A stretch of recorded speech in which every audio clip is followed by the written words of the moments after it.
कहियो री उस जेठ मेरे ने, कहियो री उस जेठ मेरे ने, कहियो री उस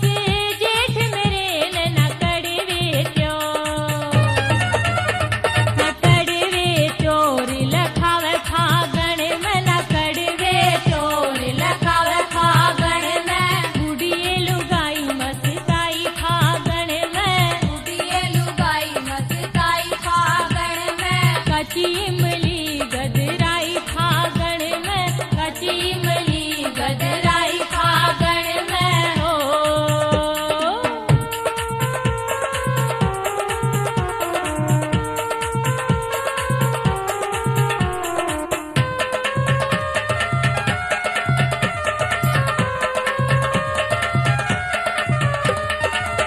कहियो री उस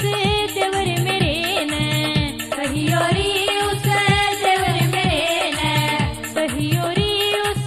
देवर मेरे ने, बिन बुलाए ना आवे फागण में, बिना बुलाए ना आवे फागण में, बुढ़िए लुगाई मस्ताई फागण में, बुढ़िए लुगाई मस्ताई फागण में, कच्ची इमली गदराई फागण में, काची इमली गदराई फागण में हो।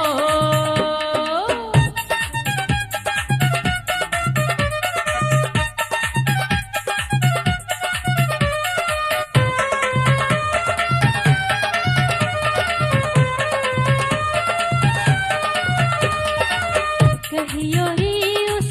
कंठ मेरे ने, कहियो री उस कंठ मेरे ने, कहियो